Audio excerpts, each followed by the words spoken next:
Supreme court ने अपने एक अहम आदेश में साफ किया है कि देश के सभी सिनेमा घरों को फिल्म से पहले राष्ट्रगान और राष्ट्रध्वज दिखाना होगा। अदालत ने राष्ट्रीय पहचान, एकता और संवैधानिक देशभक्ति के सम्मान पर जोर देते हुए यह आदेश दिया।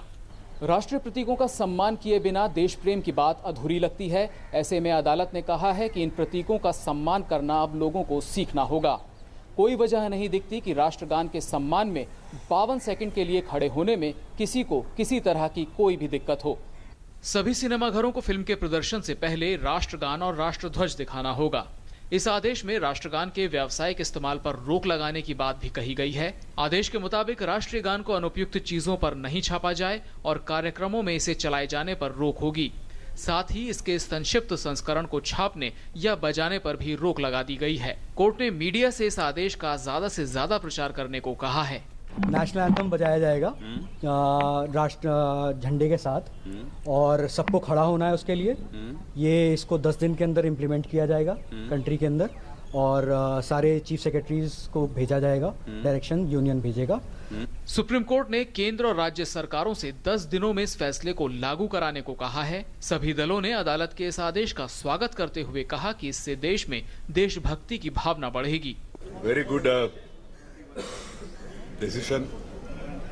It will inculcate a sense of patriotism among the people, and particularly the younger generation. I am very happy about it. वहीं फिल्म उद्योग ने भी सुप्रीम कोर्ट के फैसले का स्वागत किया है। मैं समझता हूँ ये बहुत ही जबरदस्त, बहुत ही प्रशंसनीय और बहुत ही बढ़िया आदेश है। मैं इसकी बहुत ही इसके लिए बधाई देता हूँ।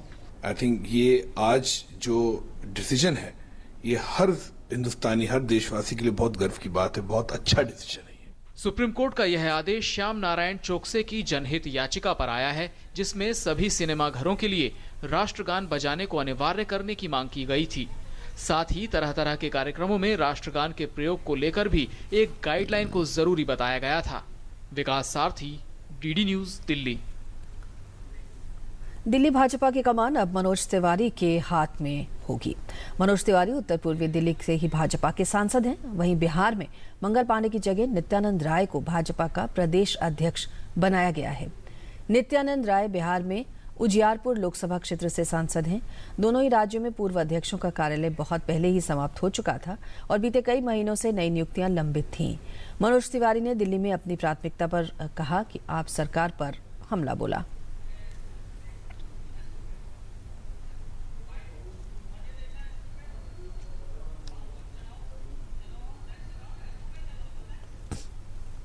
नहीं, हमारी सबसे बड़ी प्रमुखता दिल्ली के घर घर तक पहुंचने की है।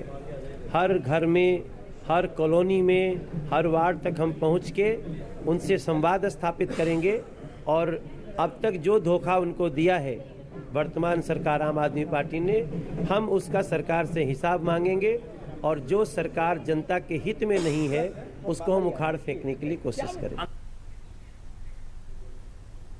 पाक अधिकृत कश्मीर से विस्थापित होकर आए और जम्मू कश्मीर में रह रहे लोगों के लिए केंद्र सरकार ने 2000 करोड़ रुपए के पैकेज का ऐलान किया है। प्रधानमंत्री नरेंद्र मोदी की अध्यक्षता में हुए केंद्रीय मंत्रिमंडल की बैठक में ये फैसला लिया गया। इसके तहत 36,384 परिवारों के खातों में सीधे 5.5 लाख रुपए की राशि भेजी जाएगी। ये पैकेज प्रधानमंत्री मोदी द्वारा नवंबर 2015 में जम्मू कश्मीर के लिए घोषित किए गए विशेष पैकेज के अंतर्गत है। कैबिनेट ने 8 राज्यों की ओबीसी लिस्ट में कुछ बदलावों को भी मंजूरी दी है। इसके तहत असम, बिहार, मध्य प्रदेश और झारखंड सहित 8 राज्यों में 9 नई जातियों को ओबीसी सूची में शामिल किया गया है, तो कुछ मिलती जुलती जातियों या उनके समतुल्य नामों को भी जगह मिली है। इसके साथ ही मंत्रिमंडल ने वीजा प्रणाली को भी उदार करने का फैसला लिया है। इसमें पर्यटन, मेडिकल और व्यापारिक उद्देश्यों में आने वाले लोगों के लिए व्यवस्था आसान बनाने का फैसला है। इसके साथ ही कैबिनेट ने ओजोन परत से संबंधित मॉन्ट्रियल प्रोटोकॉल में भारत का रुख क्या रहेगा, उसके लिए भी अपनी मंजूरी दे दी है।